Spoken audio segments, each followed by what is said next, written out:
Hi guys, thank you for watching my previous video.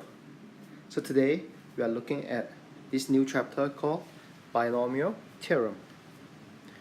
And by the way, this is a very short chapter. However, it has a lot of concepts for you to understand. So without further ado, let's take a look at this question. We are asked to find the term independent of x. So what this means? This means this term should not have x. So there is no x for this term given this polynomial. So simply what we need to do, we just need to find this term which has no x.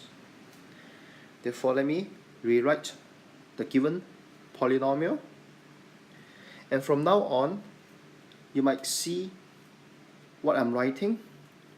First of all, I will always write down these three brackets and fill it up with the corresponding terms. The second bracket is always your first term in this given polynomial, and the second term should always fall into the third bracket. And please bear in mind, you should include the sign of each term as well. And 12, the power 12 should be in the first bracket, and this should be the arrangement. And what we need to do now is to guess what should be put into the circle, and therefore we will get a term independent of x. So you have to make a smart guess.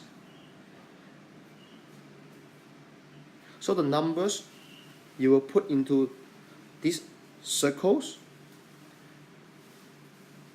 it should end up with no x term. So therefore, if you are observant enough, you should put a 8, right? So since you put a 8, the power 8 to the third term or the third bracket, you need to put a 4 for the second bracket, and therefore you end up with 8 in the first circle of the first bracket. Okay, so your power should always add up to the given power in the polynomial. So over here the given power is 12, therefore your addition of 4 plus 8 will give you power 12. And let's verify it if we can get a term independent of x. So if we expand it, we should get our second term to be x to the power 8, and our third term to be 1 over x to the power of 8, not 8 to the power 8. So I'm correcting it. So our third term will give us x to the power 8. Therefore, we can cancel x to the power 8 top and bottom. Therefore, we know that this is the term. And the first bracket might look unfamiliar to some of you. What it means is 12 choose 8 here, which you can use your calculator to find the result.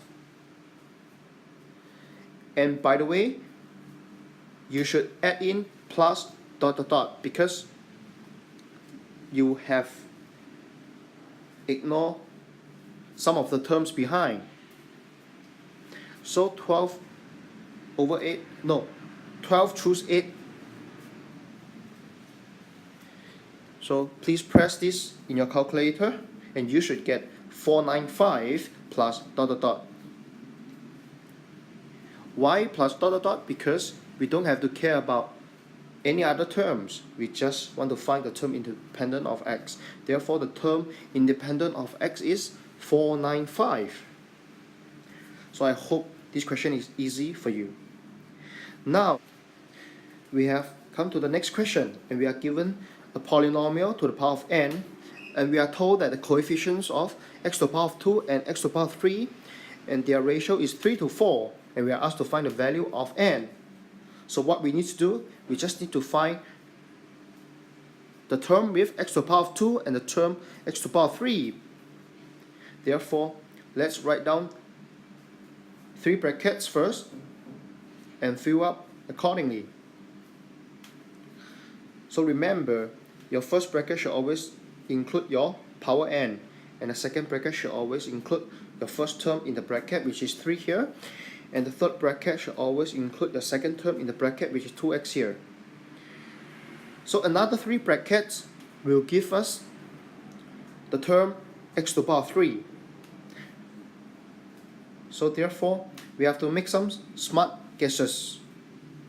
So I fill up the first 3 brackets first. As you can see, the first 3 brackets will give us x to the power of 2, and the next 3 brackets will give us x to the power of 3. So since we fill up our power already, so we have to fill up the rest accordingly, as shown here. So if you look at your right, we are given bracket n choose 2 equals to n times bracket n minus 1 over 2 times an exclamation mark, and this means 2 exclamation mark equals to 2 times 1, and 3 exclamation mark equals to 3 times 2 times 1. So therefore, we get the result I'm writing here. N choose 2 equals to n times bracket n minus 1 over 2 times 1. 3 to the power of n minus 2, what we get? We get 3n, means 3 to the power of n over 9. And 2x bracket to the power of 2, we get 4x squared. So this is our x to the power of 2 term. So now we need to find our x to the power of 3 term. Similarly, you can refer to the table on your right and get what is n choose 3. However, remember, these formulas or these rules are not given in the formula sheet, so please memorize it yourself. So 3 to the power of n minus 3, we get 3 to the power of n over 27 times 8x to the power of 3. So I'm using the wavy line to indicate this is a times sign, it's not x, okay? And plus dot dot dot. So a lot of people, they have neglected the plus dot dot dot, which is wrong. Therefore, you have to include it. So now I try to expand it. I try to open the bracket. So I will get this for the x to the power of 2 term. And once again, I use a straight line to indicate that is an x. That is the times sign, not an x. And now I am writing accordingly for the x to the power of 3 term.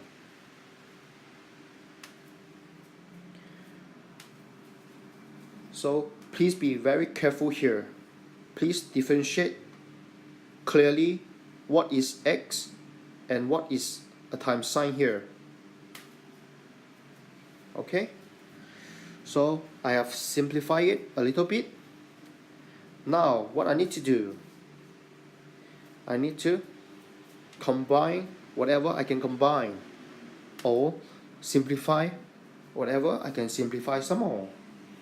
I think I can simplify some more because I have a 4 on top and I have an 18 below. So let's divide by 2 here. So what do I get if I divide by 2? So I will get a 2 on top and I get a 9 below. So now I can continue to combine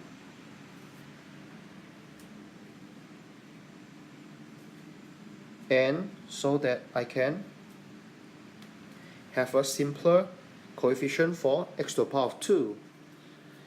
Plus, now let's combine or simplify our coefficient of x to the power 3. So over here I can cancel a 2, which I get 3, and I get 4 at the top. So I think I have simplified enough for the x to the power 3 term. So once again, please don't make the mistake of treating the time sign as your x, and please include the dot dot dot. So now we have the coefficient of x to the power 2 and we have the coefficient of x to the power 3. So we know the ratio is 3 to 4. Therefore, let's pick out the coefficient of x to the power 2 over the coefficient of x to the power 3.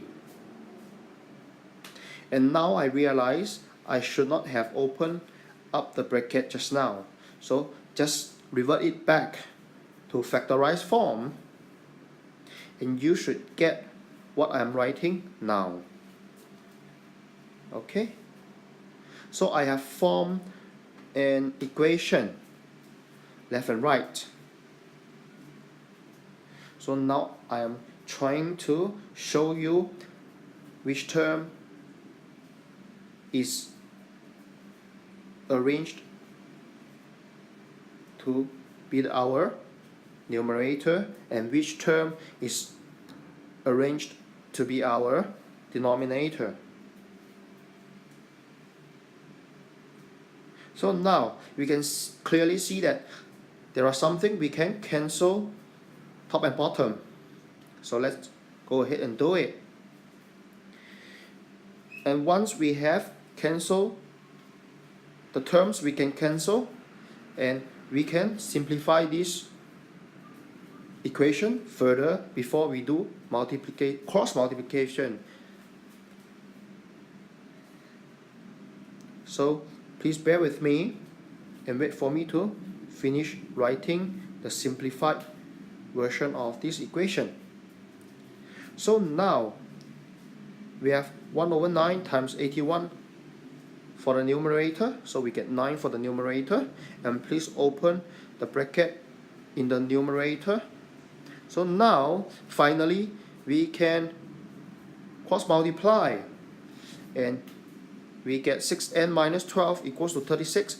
So n equals to 8 if you are fast enough. Okay, so let me correct it. So n equals to 8. So I hope you get the concept of this question. Now we have a new question here. We are given a polynomial and we are asked to write down the expansion of it in extending powers of p. Extending power means increasing. Therefore, let's write down. And my method of solving polynomial might be slightly different from what you have been taught by your teachers in school, but please bear with me. I think my method is more natural and easy for you to understand. So let me write down what I have to write down first. So remember, each term should have 3 brackets, and your job is to fill up each bracket with the right things. Okay, let me fill it up first. So you should see it's pretty easy to do polynomial questions or binomial expansion. So binomial expansion is very easy if you follow my method. So now you have to take out your calculator and punch in 620, which is 1.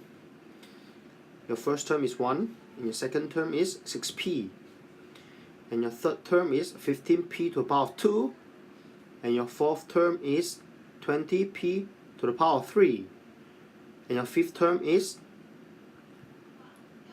15p to the power of 4,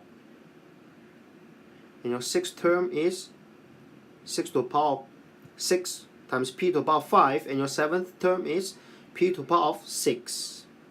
Therefore, the question says, hence, find the first 3 terms in the expansion of this given polynomial. So, whenever you see this word hence, you have to make use of what you have found previously in the question. So, let me compare bracket 1 plus p to the power of 6 to the given polynomial. So you can see that p is actually equals to 2x plus 2x squared. So therefore, I will make use of my expansion in or above. So I will substitute p equals to 2x plus 2x squared, and I will sub it in. So I will sub in p equals to 2x plus 2x squared into my equation 1, or the 1 here. So let me finish writing them first.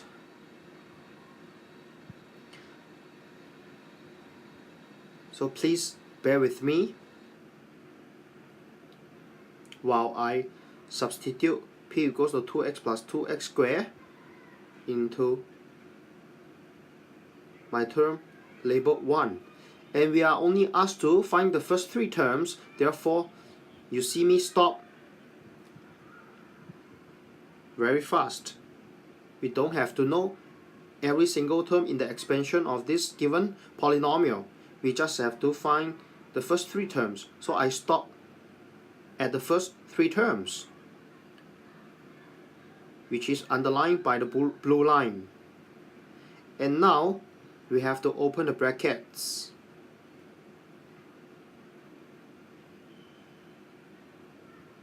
And please remember to include the plus ... because if not, you'll be penalized. So therefore, I will expand or open the brackets, and since the question asks for the first 3 terms, I will stop right now, or I will stop until here and combine similar terms, so I will get the first 3 terms in the expansion of the given polynomial. Therefore, you should get 1 plus 12x plus 72x to the power of 2 plus ... Remember, please include plus ... because if it's not included, you'll be penalized. So now, we are asked to use our result to find the value of 1.002002 to the power of 6 and correct these 2 6 decimal places. And you should see that 1.002002 to the power of 6 equals to, or let me rewrite it first. So 1.002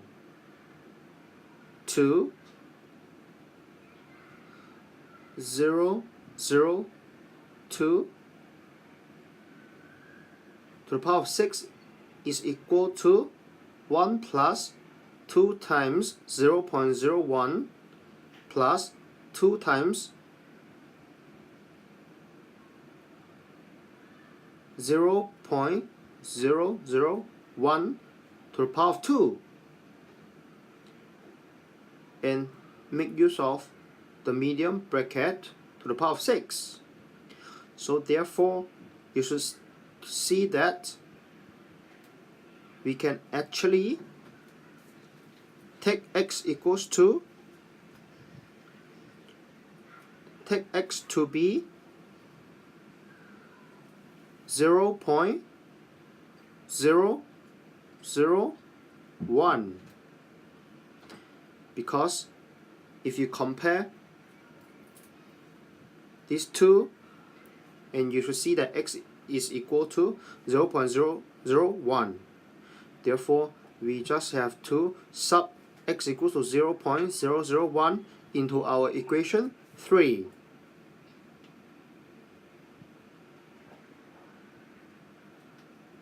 So after substituting x equal to 0.001 into our equation 3,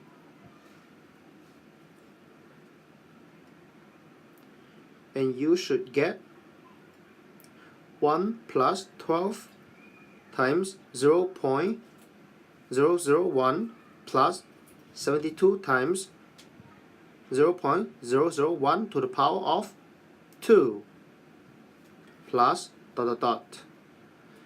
and this will give you 1.012072 to 6 decimal places. So that's all for this chapter, and hope you have enjoyed it. Bye.